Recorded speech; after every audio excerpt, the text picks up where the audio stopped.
El multimillonario estaba devastado cuando los médicos dijeron que su hijo de 5 años nunca despertaría del coma. Entonces, una niña pobre entró en la habitación y susurró: «Apague las máquinas y él despertará». Antes de entrar en la historia, deja un comentario aquí abajo y cuéntanos desde dónde nos estás viendo. Disfruta la historia.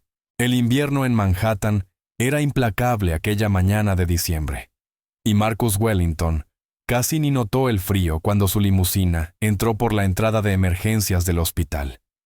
Estaba acostumbrado a no notar las cosas: el frío, el hambre, la decepción. Eso eran preocupaciones de la gente común, y Marcus Wellington nunca había sido común.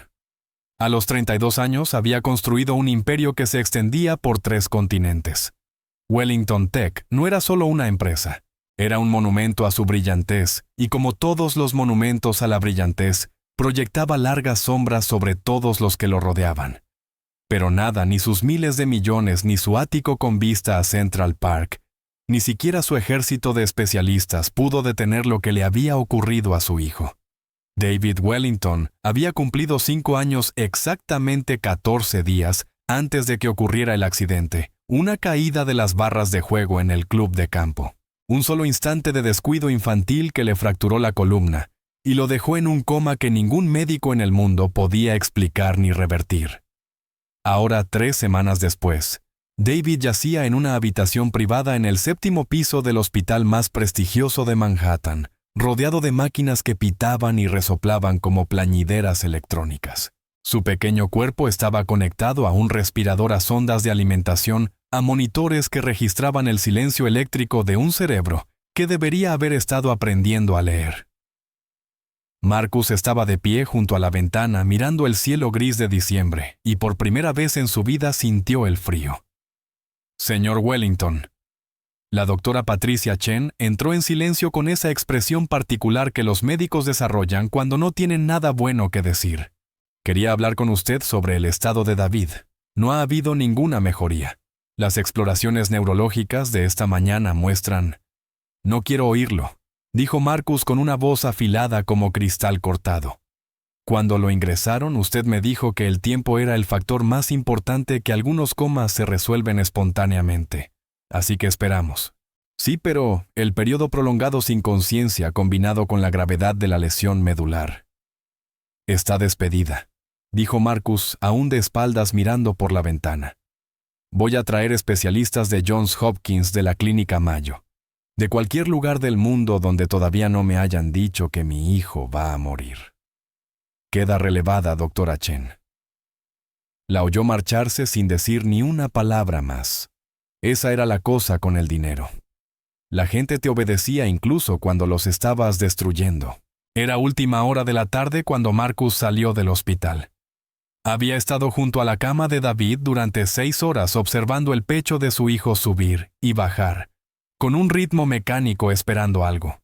Un tic, un movimiento, cualquier señal de que el niño que había creado seguía ahí dentro luchando por regresar.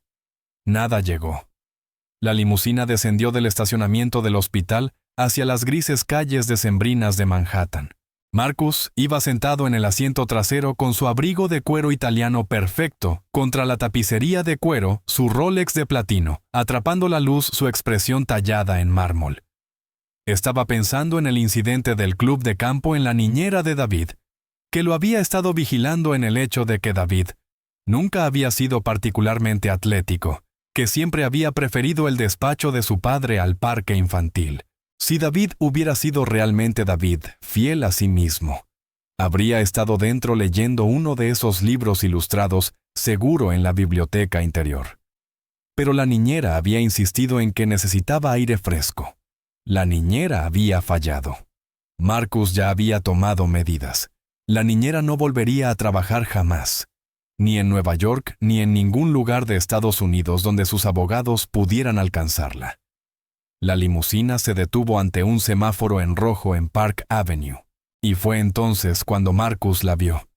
Estaba de pie en la esquina con ropa que quizá había sido donada por una ONG hacía 5 años, delgada como ramas de invierno, el cabello oscuro enredado y sin lavar la piel de ese tono particular que se adquiere viviendo en la calle durante el invierno. No podía tener más de 7 u 8 años. Sostenía un cartel de cartón que decía, «Necesito comida», con letras inclinadas en ángulos distintos, como si incluso su súplica por alimento no pudiera mantenerse equilibrada. Marcus apartó la mirada. No tenía paciencia para la pobreza callejera. Era un problema, desde luego, uno que la ciudad debía resolver mediante servicios municipales adecuados, pero no tenía nada que ver con él. El semáforo cambió. La limusina avanzó. Entonces, inexplicablemente, Marcus se encontró a sí mismo dando unos golpecitos en el panel divisor. Su chofer James lo abrió de inmediato. «Deténgase», se oyó decir Marcus. «Más adelante, quiero...» «Hay una niña, señor». El tono de James sugería que algo así nunca había ocurrido antes. No había ocurrido nunca, pero Marcus ya estaba buscando su billetera. Le daría a la niña algo de dinero, lo suficiente para una comida, lo suficiente para calmar la pequeña incomodidad de conciencia que lo estaba molestando, y luego volvería a casa, se ducharía, se cambiaría de ropa, y regresaría al hospital donde David agonizaba. La limusina se deslizó hasta la acera. Marcus bajó la ventanilla manualmente. Le gustaba ser dramático incluso en pequeños gestos, y preparó su expresión de benevolencia caritativa, la misma que usaba en donaciones hospitalarias y eventos de recaudación. Sophie Chen llevaba 8 meses viviendo en las calles de Manhattan. Había tenido 7 años durante 11 meses. Había aprendido a leer a las personas como otros niños aprenden a leer libros rápido instintivamente, con una intuición que parecía provenir de algún lugar más viejo y más profundo de lo que su edad permitía. Vio la limusina desacelerar. Vio la ventanilla descender. Vio al hombre dentro con su cabello perfecto, su abrigo perfecto, y su rostro perfecto colocado en una sonrisa perfecta, que no tenía ningún calor real. Y vio algo más. Algo que la mayoría de la gente no podía ver. Algo que la hizo inhalar hondo y acercarse al auto. «Tú», dijo simplemente, «tienes un hijo enfermo». La expresión caritativa de Marcus se congeló. «¿Cómo dices?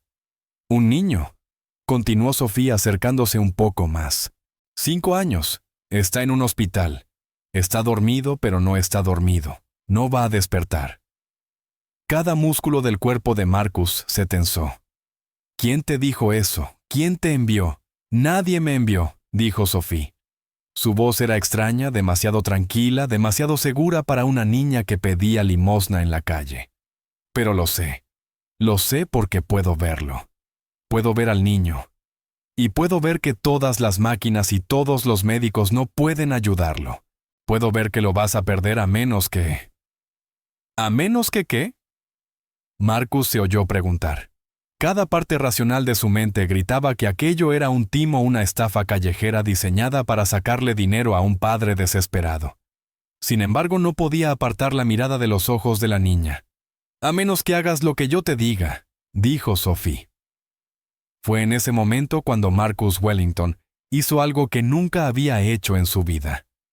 Se rió. Fue una risa que provenía de la crueldad profunda de un hombre que jamás había sido desafiado por alguien que importara, que nunca había conocido un problema que el dinero no pudiera resolver, que miraba a una huérfana callejera harapienta y no veía más que delirios y desesperación. «Tú», dijo con la voz goteando desprecio. «Una huérfana de la calle va a curar lo que ningún especialista del mundo puede». «Dime, Sophie, ¿cómo planeas hacer eso exactamente?». Sophie no reaccionó al desprecio. Tampoco reaccionó al hecho de que él había dicho su nombre aunque ella nunca se lo había dado.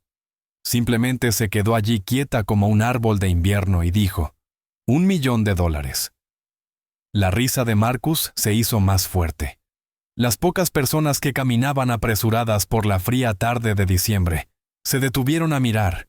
Un par sonrieron reconociendo el espectáculo de la riqueza, burlándose de la pobreza. $1,000,000, dijo Marcus entre carcajadas. ¿1 millón? Y a cambio de este milagro imposible, ¿quieres que crea que una niña sin hogar que pide monedas logrará lo que las mejores mentes médicas del mundo no pueden? ¿Tienes idea de lo loca que suenas, Sophie? ¿Sí? Dijo Sophie en voz baja. La tengo.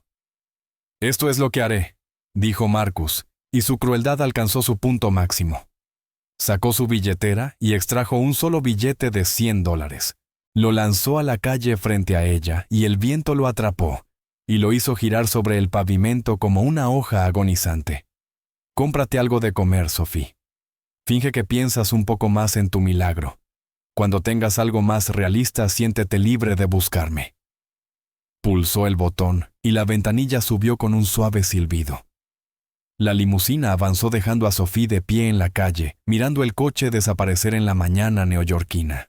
Lo que Marcus no vio fue el momento en que Sophie recogió ese billete de $100. Lo que no presenció fue la determinación silenciosa que se asentó en su rostro como una máscara. Lo que no sabía era que en ese instante había tomado la decisión más trascendental de su vida. Sophie dobló el billete y lo guardó en su bolsillo. No lo gastó en comida, aunque no había comido en 2 días. No lo usó para una noche en una cama caliente, aunque diciembre estaba llegando, y las noches ya mordían con frío. En cambio, sonrió una sonrisa que contenía secretos más antiguos que sus 7 años, y susurró algo para sí misma en un idioma que nadie en esas calles de Nueva York habría reconocido. El milagro del millón comienza, dijo al viento. Y en algún lugar de un ático a 3 cuadras de allí, David Wellington despertó de su siesta vespertina y le hizo a su niñera una pregunta que nunca antes había hecho. ¿Cuándo me va a enseñar mi papá a caminar? Pero la niñera de David, Sara, miró su reloj y frunció el ceño. David no había hablado en 3 semanas. David estaba en coma. David no podía hacer preguntas. Sin embargo, las palabras habían salido de sus labios con la claridad de un fantasma que hubiera aprendido a hablar. David Wellington había sido declarado clínicamente muerto 3 veces en la última semana. Eso no era del todo exacto. Técnicamente su corazón seguía latiendo. Sus pulmones seguían inflándose con la regularidad mecánica del ventilador. Pero según todas las métricas que la neurología moderna había desarrollado, el pequeño niño que amaba leer y reír y hacer preguntas interminables sobre cómo funcionaba el mundo, simplemente ya no estaba allí. La doctora Patricia Chen, a pesar de haber sido despedida por Marcus Wellington, había seguido consultando sobre el caso. Lo hacía por una sola razón. No podía soportar dejar a David. En sus 23 años como neuróloga pediátrica, había aprendido que algunos casos te perseguían. Este era uno de ellos. Estaba de pie en la habitación de David un gris martes por la mañana cuando ocurrió algo imposible. Los ojos de David se abrieron no gradualmente, no lentamente, como si emergiera del sueño, sino de golpe completamente, como si alguien hubiera accionado un interruptor. Sus ojos, que llevaban 3 semanas mirando la nada, se enfocaron directamente en el rostro de la doctora Chen. «Hola», dijo David. Su voz estaba ronca por el tubo del ventilador, pero la palabra fue clara. «¿Vas a ayudarme?» Las manos de la doctora Chen empezaron a temblar. Alcanzó los monitores, pero no necesitaba revisarlos. Podía ver las mediciones con sus propios ojos. Frecuencia cardíaca elevada, saturación de oxígeno, elevada actividad cerebral. Jesucristo, la actividad cerebral estaba por las nubes. El EEG danzaba con patrones de disparo neuronal que sugerían no solo vigilia sino conciencia alerta, un tipo de lucidez aguda que parecía imposible en un niño que había estado en coma profundo. «David», susurró, «¿puedes oírme?» «Por supuesto que puedo oírte», dijo el niño, y había algo extraño en su voz. No impaciencia exactamente, sino un tipo de sabiduría cansada, que no debería existir en un niño de 5 años. «Mi papá te pagó para ayudarme. ¿Por qué no lo has hecho?» La mente de la doctora Chen empezó a correr. Alucinación. Algún tipo de falla neurológica. Pero podía ver los ojos de David siguiendo sus movimientos. Podía ver inteligencia allí. Inteligencia real, presente, imposible. «¿Cuál es tu nombre?», preguntó. La pregunta estándar de evaluación neurológica para estados de conciencia alterada. «David Marcus Wellington», dijo el niño. Vivo en Manhattan. La dirección es... Y la recitó con precisión junto con el número de teléfono de su madre, que la doctora sabía era de un código de área de Chicago. Mi color favorito es el azul. Azul como el océano al que mi papá dice que me llevará cuando sea lo bastante grande. La doctora Chen sintió como se le formaban lágrimas. Esto era real. Fuera lo que fuera, no era una alucinación ni un artefacto de un ataque. Era un niño consciente hablando, respondiendo mostrando una conciencia y memoria perfectas. Se movió hacia la puerta sabiendo que necesitaba traer a otros médicos, necesitaba documentar esto, necesitaba... Espera, dijo David. Hay una niña. La doctora Chen se detuvo. Una niña. Una niña que vino a ver a mi papá, dijo David. Sus ojos parecían mirar más allá de la doctora Chen, más allá de la habitación del hospital, más allá del gris Manhattan de diciembre tras la ventana. Una niña que vive en la calle, una niña que sabe cosas. Ella le dijo a mi papá que yo iba a despertar. Le dijo que tenía que hacer algo que a los doctores no les gustaría. La mente clínica de la doctora Chen empezó a racionalizar inmediatamente. El niño había escuchado conversaciones. De alguna manera, en su estado comatoso, había procesado información. Era raro, pero ocurría. Los pacientes en coma a veces retenían cierto nivel de conciencia, cierta capacidad de procesar el habla, incluso cuando estaban completamente no responsivos. Pero eso no explicaba el momento. David acababa de abrir los ojos hacía unos minutos. ¿Cómo podía saber de alguien que se había acercado a su padre recientemente? David, ¿quién es esta niña?, preguntó la doctora con cuidado. Es la que me arregló, dijo David simplemente. Ella le dijo a mi papá qué tenía que hacer y él lo hizo. Y ahora estoy arreglado.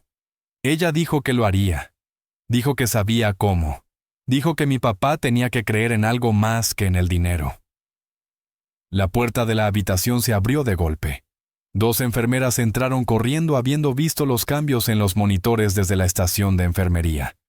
Está despierto, dijo la doctora Chen con la voz temblorosa.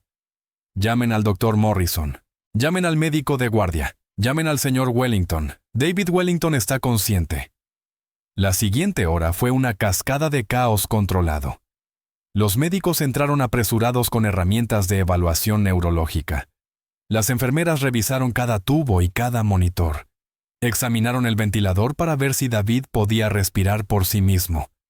Y durante todo ese tiempo David permaneció despierto, receptivo y extrañamente tranquilo. Pero seguía haciendo la misma pregunta una y otra vez. ¿Dónde está la niña? Necesito darle las gracias. ¿Dónde está la niña que me ayudó? Marcus Wellington llegó al hospital en un estado que solo podía describirse como histeria contenida. Estaba en una reunión de la junta cuando recibió la llamada. Salió en medio de una presentación, despidió a su director financiero por mensaje de texto camino al auto, y violó 3 leyes de tránsito conduciendo hacia el Manhattan General. Cuando entró en la habitación de David y vio a su hijo despierto, vio los ojos de su hijo siguiendo el movimiento. Vio a su hijo incorporado ligeramente con la cama elevada, algo dentro de él se rompió. David. Su voz se quebró. ¿Puedes oírme? Hola, padre, dijo David. Su voz era débil pero clara. Me alegra que hayas hecho lo que la niña te dijo. Marcus se quedó congelado en la puerta. ¿Qué niña? ¿De qué estás hablando? La niña del billete de $100, dijo David. La niña que vive en la calle. Ella vino a verte y te dijo cómo ayudarme y tú lo hiciste. Y ahora estoy despierto. Marcus sintió cómo se le iba la sangre del rostro. Miró a la doctora Chen que estaba junto a los monitores con una expresión de desconcierto profesional. Señor Wellington, empezó la doctora con cautela. Su hijo parece tener ideas inusuales sobre su recuperación. No estamos completamente seguros de cómo obtuvo esa información, pero quiero asegurarle que su despertar es totalmente médico. No hay ningún elemento sobrenatural aquí. Estamos ante un evento neurológico notable pero explicable. El ventilador estaba... Ya sé lo que vas a decir, la interrumpió Marcus. Su mente estaba trabajando a una velocidad frenética. Él había arrojado un billete de $100 a una niña callejera, que de alguna manera había predicho la condición de su hijo. Había intentado descartarla, rechazarla por completo. Y sin embargo, David estaba despierto. No había hecho nada diferente. No había traído nuevos especialistas desde su encuentro con ella. No había cambiado los medicamentos ni los tratamientos de David. La única variable era la niña. Señor Wellington, la doctora Chen esperaba su respuesta. Nos gustaría hacer algunas pruebas adicionales, pero basándonos en lo que vemos, la recuperación de David es estable. Es extraordinaria, francamente sin precedentes. Necesito encontrar a alguien, dijo Marcus. Necesito encontrar a una niña pequeña de unos 7 u 8 años, posiblemente viviendo en las calles de Manhattan. Puede que se haya acercado a mí o a mi familia. Es urgente. La doctora Chen intercambió una mirada con una de las enfermeras.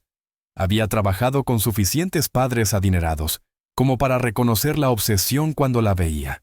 En este caso, un padre aferrándose desesperadamente a explicaciones para la recuperación milagrosa de su hijo, atribuyéndola a un agente externo cuando la verdad era más simple: la recuperación ocurrió. Los cuerpos sanan. Los milagros eran solo biología que aún no comprendíamos. «¿Lo ayudaré?», dijo la doctora suavemente. «Pero David necesita descansar. Y usted debe entender que ocurriera lo que ocurriera estas últimas semanas, lo que importa ahora es que su hijo ha despertado. Enfoquémonos en eso». Marcus asintió distraídamente, pero su mente ya estaba en otra parte. Una niña, una huérfana callejera que sabía cosas. Una niña que de alguna forma imposible había predicho el despertar de su hijo. Y que había exigido $1 millón como si supiera con absoluta certeza que el milagro ocurriría. Miró a David, que lo observaba con la intensa curiosidad de un niño que había aprendido demasiado pronto. «Padre», susurró David, «tienes que encontrarla. Tienes que pagarle. Ella dijo que me arreglaría y lo hizo. Dijo que $1 millón era el pago por un milagro de verdad. Un milagro que todos los médicos del mundo no podrían hacer». Marcus Wellington, que había construido un imperio basado en el principio de que todo tenía un precio, se encontró haciendo una pregunta que nunca antes se había hecho. Y si ella tiene razón, Marcus Wellington había pasado los últimos 32 años de su vida, avanzando sin parar hacia arriba. Se había abierto paso desde un vecindario de clase media en Queens hasta los áticos de Manhattan. Había construido una empresa desde un garaje hasta convertirla en un gigante multimillonario. Había aprendido que el mundo respondía a la acción contundente, la adquisición agresiva y la certeza absoluta. Así que cuando decidió encontrar a Sophie Chen, hizo lo que siempre hacía: arrojó dinero y poder al problema. Para las 6:00 de esa tarde, había contratado a 3 investigadores privados.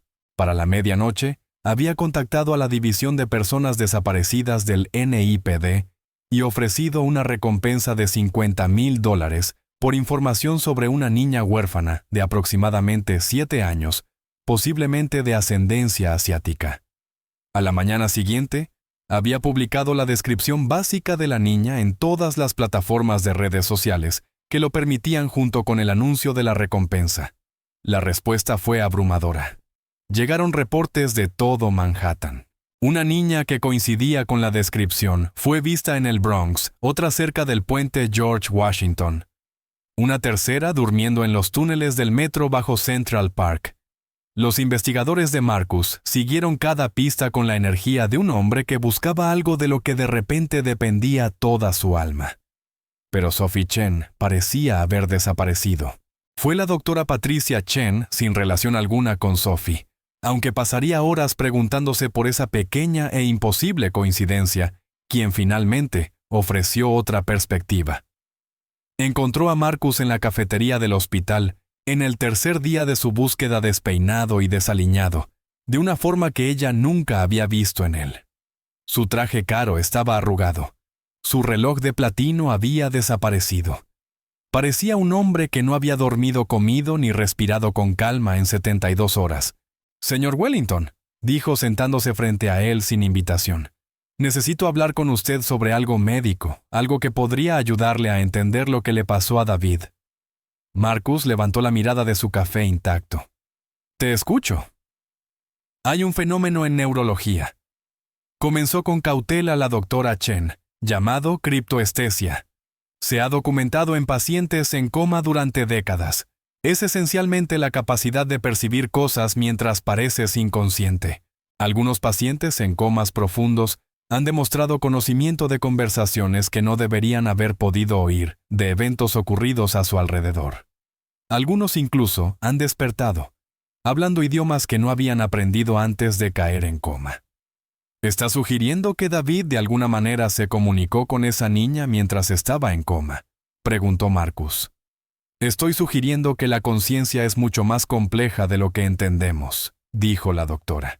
Que el cerebro humano puede operar en múltiples niveles a la vez. Que lo que parece inconsciencia puede no ser inconsciencia en absoluto.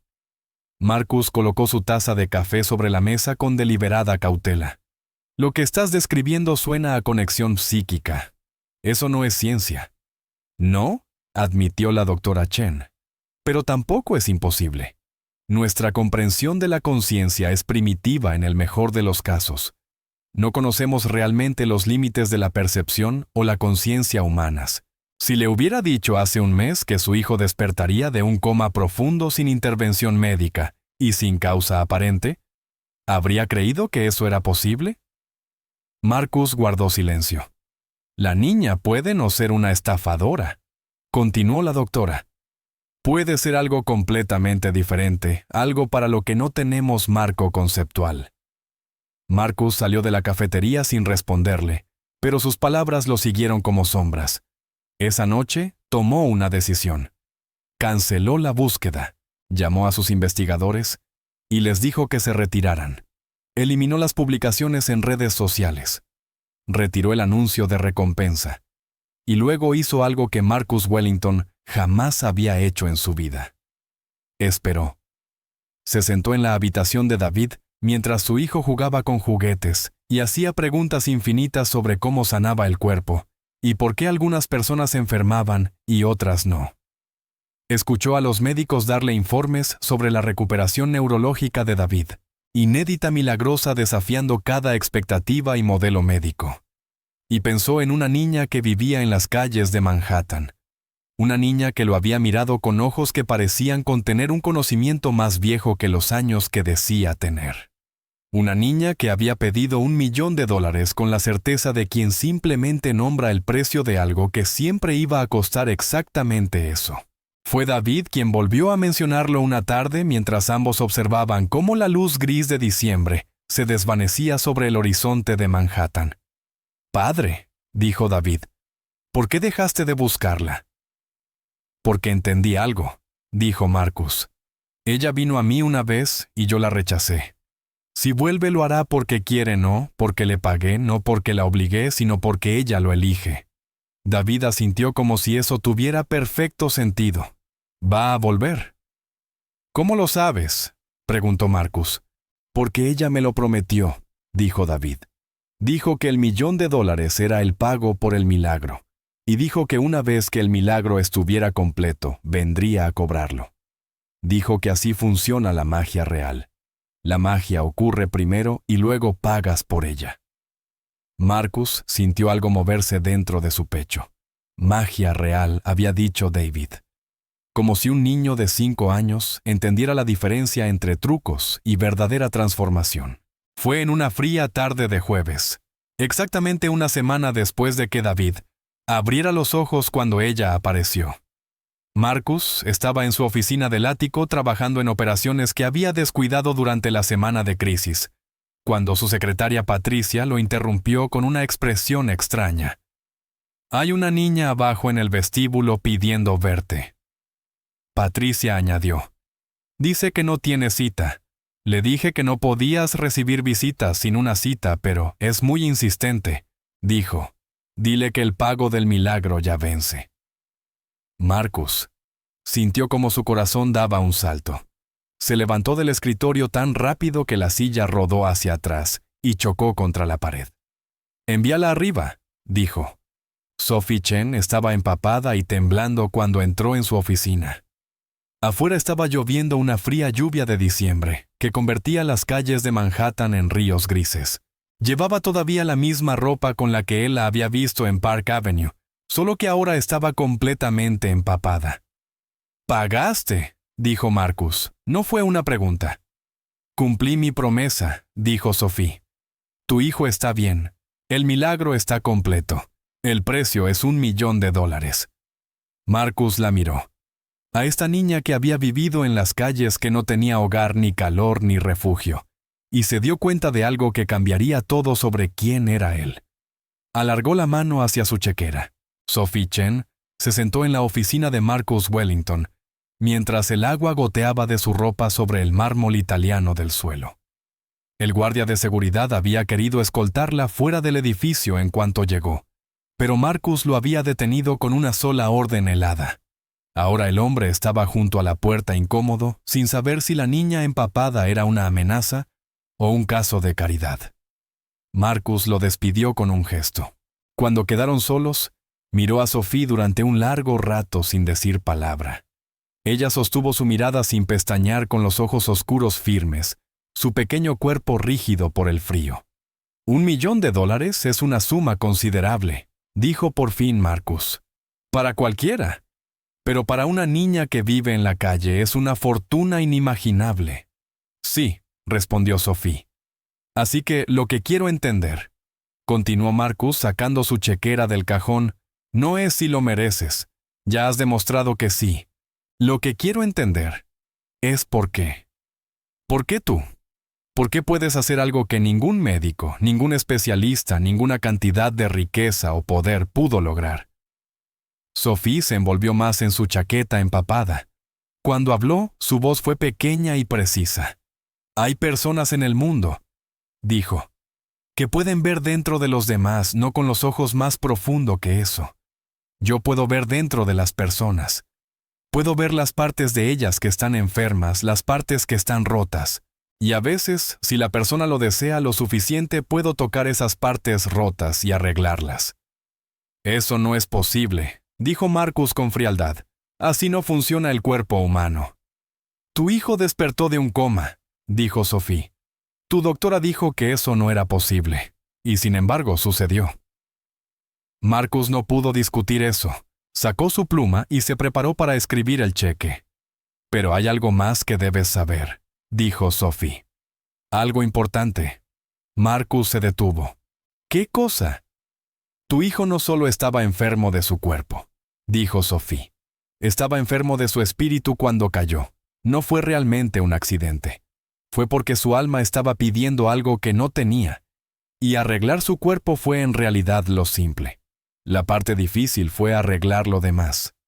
Marcus sintió algo helado recorrerle la columna. ¿De qué estás hablando?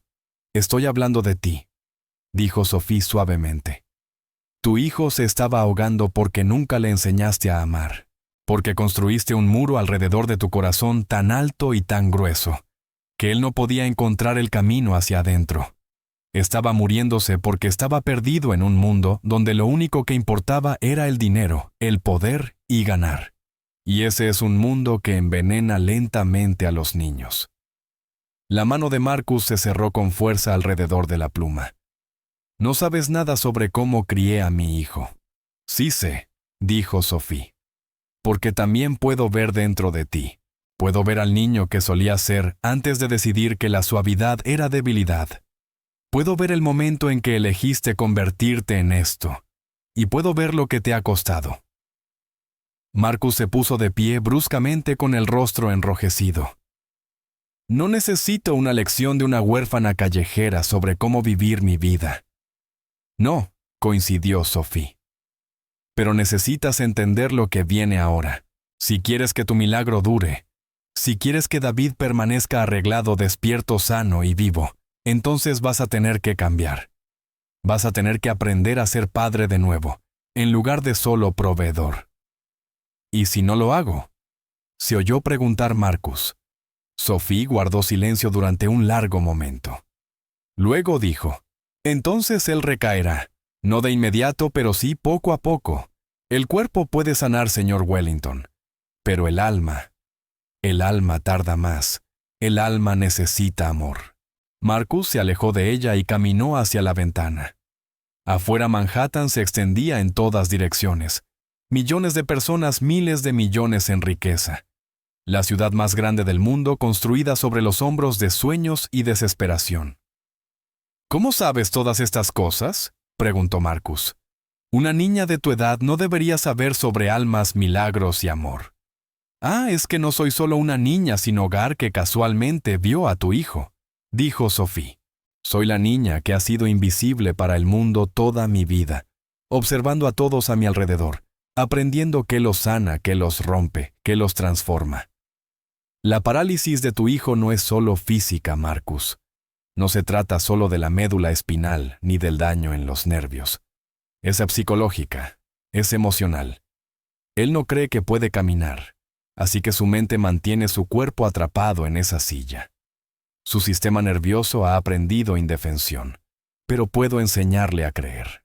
Y cuando realmente crea su cuerpo, lo seguirá. La mente es más poderosa que cualquier medicina.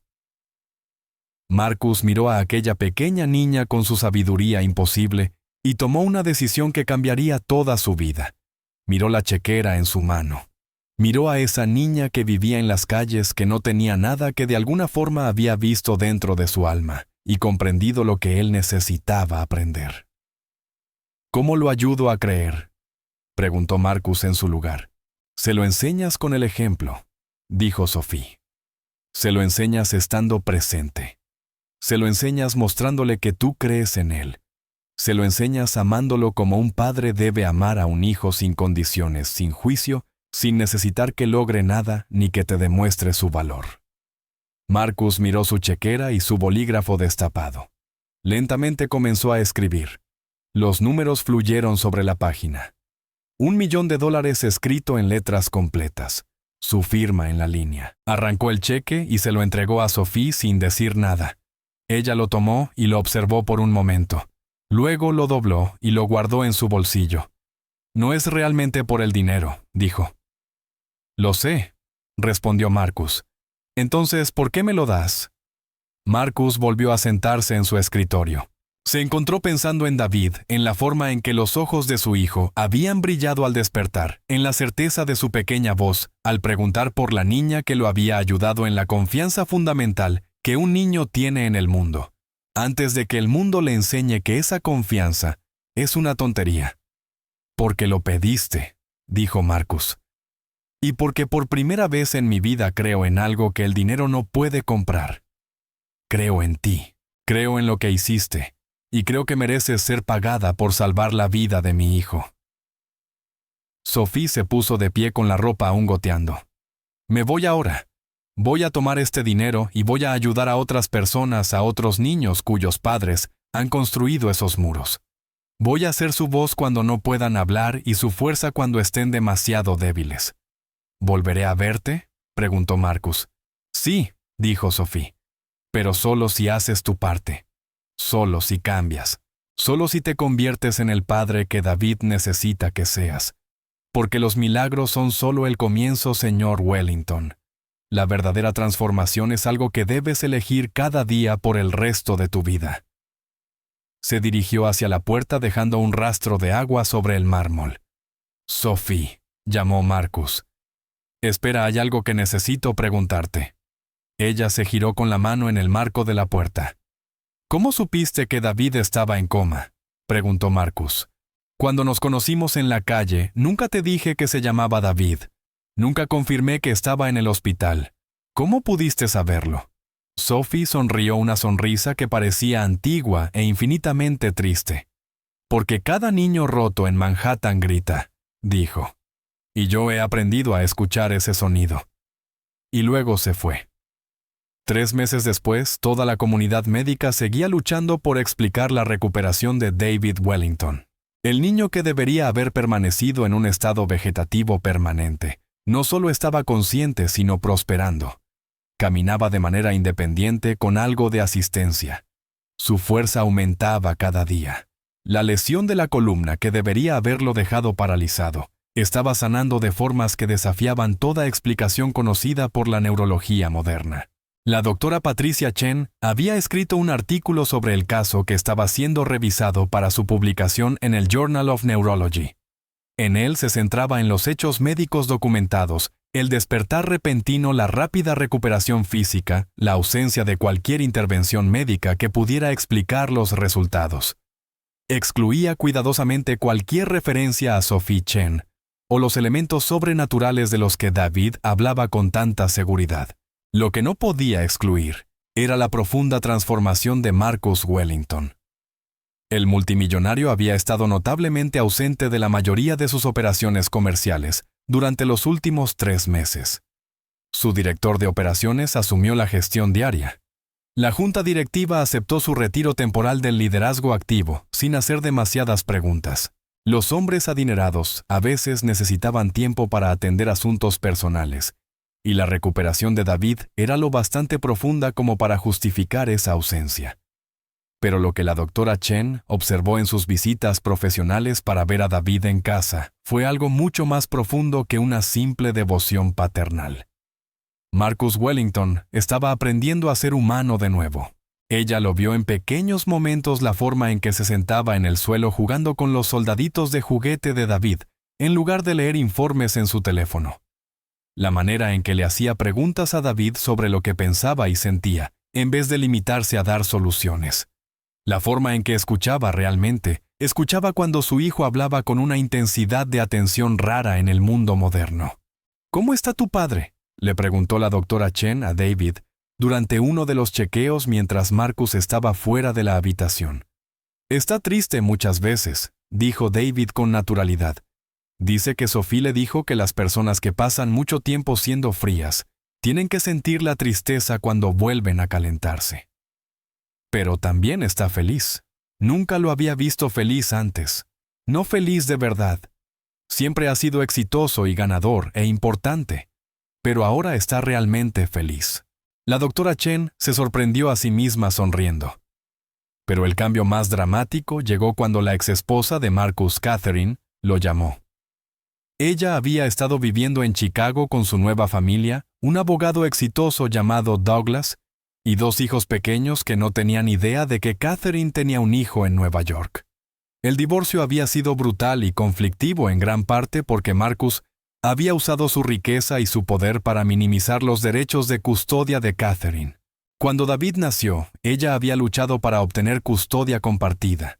En cambio, solo recibió 1 mes de visitas al año. Catherine aceptó ese acuerdo porque la alternativa a una batalla legal prolongada, que la habría arruinado económicamente y destruido emocionalmente, era peor. Pero nunca había perdonado a Marcus y jamás dejó de amar a David. Cuando Marcus la llamó para explicarle con voz entrecortada que su hijo había sufrido un accidente terrible, pero que milagrosamente se había recuperado, la primera emoción de Catherine no fue alivio. Fue ira.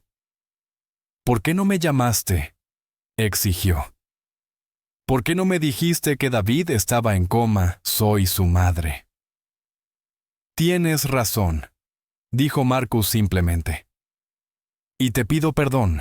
No estaba pensando con claridad. Estaba actuando desde el miedo, la vergüenza y la necesidad de controlar todo. Te excluí porque llevo 8 años entrenándome para excluir a todos de mi vida excepto a mí mismo. Catherine quedó tan sorprendida por esa confesión que no supo qué responder.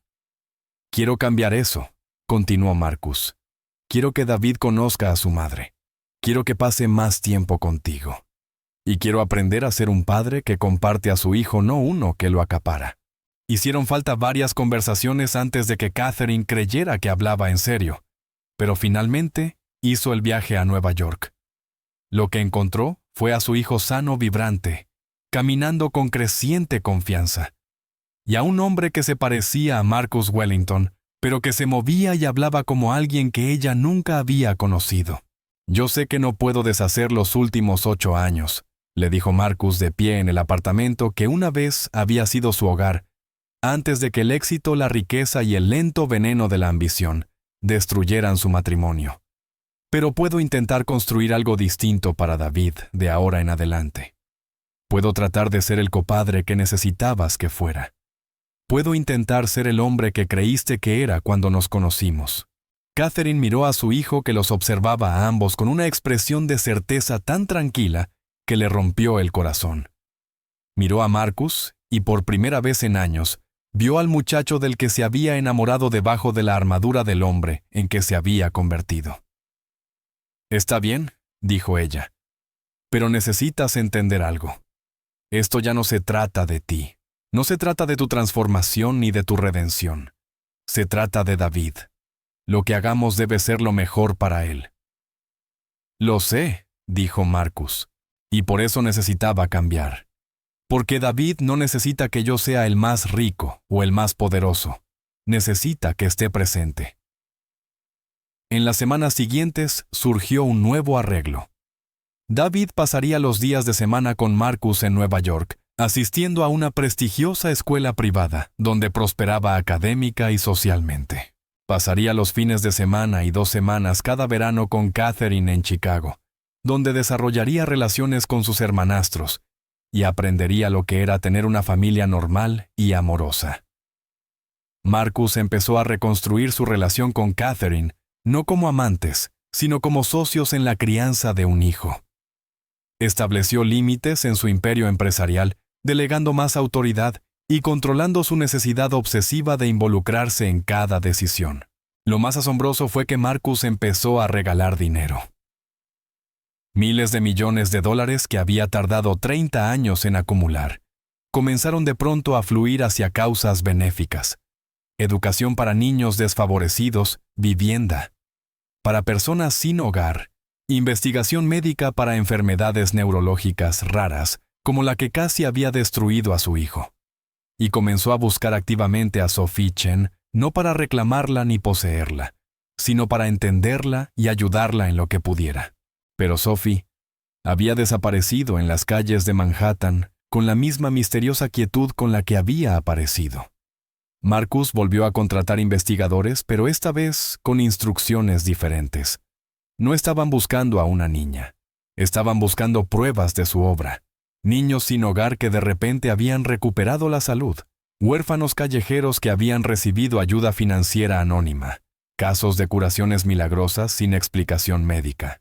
Encontraron rastros de ella en todas partes. Y en ninguna parte.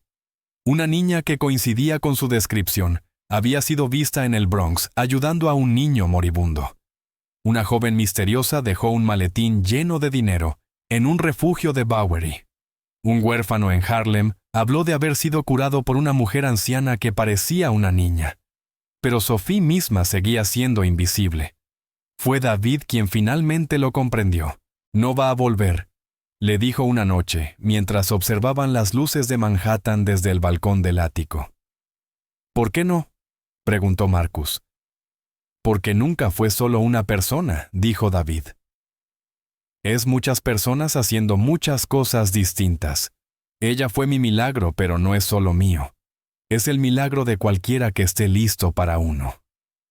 Marcus miró a su hijo y comprendió que el niño había aprendido algo que él aún estaba luchando por aceptar, que la transformación no era sobre él, que los milagros no eran regalos personales.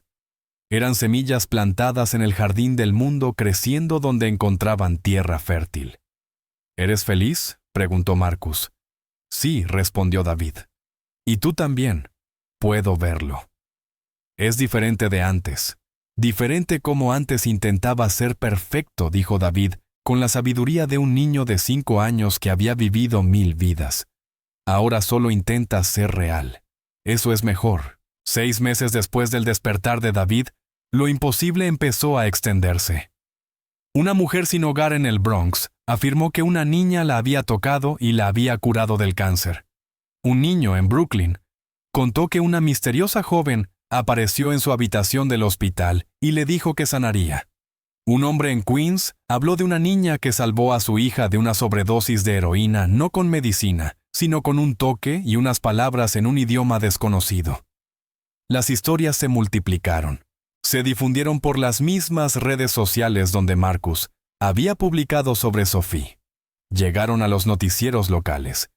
y finalmente captaron la atención de medios nacionales que observaron el fenómeno con escepticismo, pero no pudieron ignorar el patrón.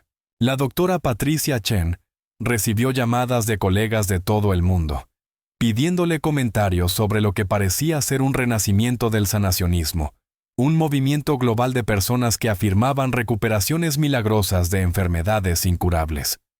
Ella se negó a especular, limitándose a los hechos médicos documentados del caso de David. Pero en privado, comenzó a preguntarse si Sophie Chen era algo más que una sanadora espiritual. Comenzó a preguntarse si era algo para lo que la ciencia no tenía ningún marco conceptual. Para Marcus Wellington, las historias crecientes eran una forma de confirmación. No estaba loco. Su hijo no había sido víctima de una estafa elaborada. La niña que había despreciado en una esquina de Manhattan en diciembre era real, y su poder era real, y la transformación que ella había iniciado seguía expandiéndose. Se obsesionó con documentar estas historias. Financió proyectos de investigación para estudiar casos de recuperación médica inexplicable. Creó la Wellington Foundation for Miraculous Medicine, dedicada al estudio de casos que desafiaban toda explicación médica convencional. Muchos colegas pensaron que había perdido la razón, pero los resultados hablaban por sí solos. En el primer año tras la recuperación de David, la fundación documentó 17 casos de curaciones imposibles, cada uno con documentación médica, que confirmaba que la recuperación debería haber sido imposible. Y en cada caso, cuando los investigadores rastreaban la línea de tiempo, encontraban evidencia de una joven a veces descrita como de 7 años, a veces como anciana, a veces apareciendo con diferentes edades para distintas personas que había estado presente en el momento de la sanación. Fue el propio David quien hizo el descubrimiento final. Ahora con 6 años poseía una inteligencia precoz que provenía de haber vivido entre dos mundos, el mundo de la riqueza y privilegio de su padre, y el mundo espiritual que Sophie le había abierto. David le hizo a Marcus una pregunta sencilla. ¿Y si Sophie es como tú? ¿Qué quieres decir?, preguntó Marcus. Bueno, tú construiste una empresa, dijo David. Y luego tuviste que aprender a compartirla y no controlarla. ¿Y si Sophie es así? ¿Y si me sanó y dio su milagro al mundo? Pero no necesita ser famosa ni conocida. ¿Y si solo necesita saber que el milagro está creciendo? Marcus reflexionó sobre eso durante mucho tiempo. Había pasado toda su vida construyendo monumentos a sí mismo, intentando dejar una huella en el mundo que demostrara su importancia y relevancia. Y en esos momentos en que finalmente dejó eso ir, cuando dejó de necesitar ser especial o importante o único, ahí ocurrió la verdadera transformación. Quizá Sophie entendía algo que él apenas comenzaba a comprender. Quizá los milagros no eran sobre la persona que los creaba. Quizá eran sobre las ondas que generaban las vidas que tocaban la transformación que inspiraban en otros. Para cuando David tenía 8 años, Marcus Wellington había reestructurado fundamentalmente toda su vida. Wellington Tech ya no era su reino sino una empresa que administraba para el beneficio de sus empleados y de la sociedad en general. Había donado 3/4 partes de su fortuna personal a causas benéficas. Se había convertido en un defensor de los pobres, de los sin hogar, de los enfermos, de las personas que antes había considerado problemas que otros debían resolver. Y nunca había dejado de buscar a Sophie, no porque necesitara controlarla o poseerla, sino porque quería que ella supiera que su trabajo no había sido en vano, que el milagro de $1 millón que había prometido se había multiplicado 1000 veces. Fue en una fría tarde de diciembre, exactamente 2 años después de su primer encuentro, cuando Marcus la vio de nuevo. Estaba de pie en la misma esquina donde se había acercado a su limusina por primera vez todavía, con su ropa harapienta todavía pidiendo con su cartel de cartón, y cuando levantó la vista y lo vio, sonrió. «Hola, señor Wellington», dijo. «Ha venido a despedirme otra vez, Marcus», salió del auto. Se puso frente a esta niña que era a la vez antigua, que era a la vez todo y nada de lo que él había creído. «He venido a darte las gracias», dijo. «He venido a decirte que tu milagro ha salvado más vidas de las que puedo contar. Que la transformación que comenzaste en mi familia se ha extendido a miles de otras familias. que tenías razón sobre todo sobre David, sobre mí, sobre lo que debía cambiar. Sophie lo miró con ojos que contenían compasión infinita.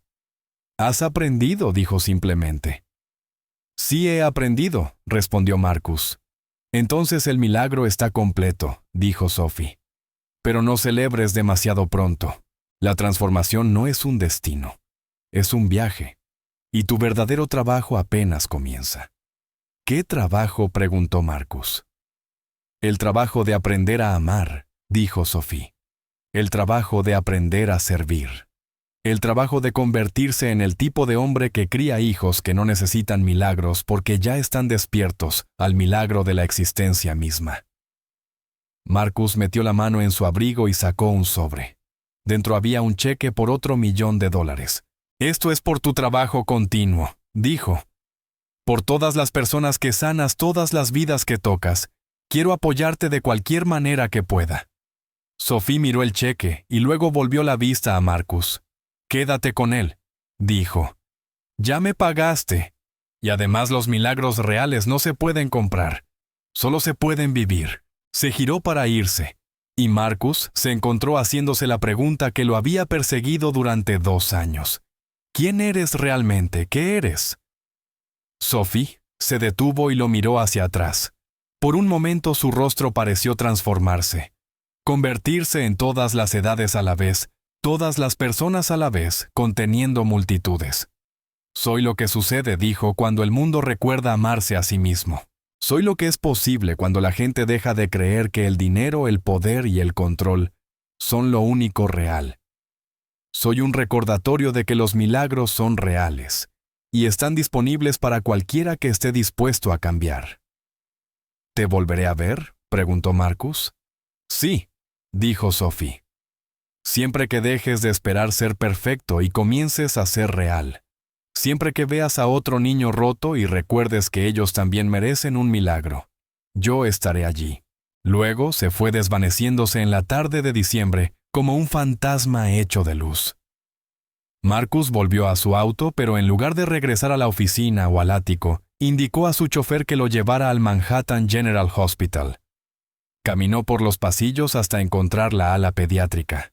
Y allí en la sala de espera se sentó con familias que observaban sufrir a sus hijos. Escuchó sus historias. Ofreció ayuda.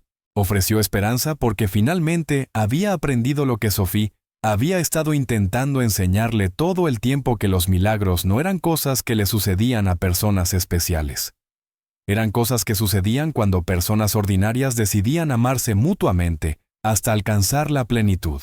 Y mientras se sentaba allí en esa sala del hospital, rodeado de familias desesperadas y esperanzas imposibles, Marcus Wellington comprendió que su verdadero milagro, el que definiría su vida, no era la recuperación de David en absoluto. Era el despertar de su propio corazón. 3 años después, la Wellington Foundation se convertiría en una de las organizaciones benéficas más grandes del mundo. David crecería para convertirse en un joven compasivo y equilibrado, que usaría su privilegio para servir a los demás. Catherine y Marcus desarrollarían una amistad basada en el respeto genuino y un propósito compartido. Y en algún lugar de las calles de Manhattan, una niña que aparecía y desaparecía como un recuerdo mismo, continuaría su trabajo sanando a los corazones rotos, despertando a los dormidos, recordándole al mundo que el amor es más fuerte que el poder, y que los milagros son posibles para cualquiera que esté dispuesto a creer. La historia, que comenzó con el desprecio de un multimillonario y la certeza de una huérfana de la calle, se expandiría tocando millones de vidas, cambiando el curso de innumerables familias y transformando una ciudad y eventualmente un mundo, en un lugar donde los milagros no eran excepciones, sino expresiones de lo que ocurría cuando la gente recordaba cómo amar. Y todo comenzó con $100 lanzados al viento y una niña que sabía cómo hacer posible lo imposible.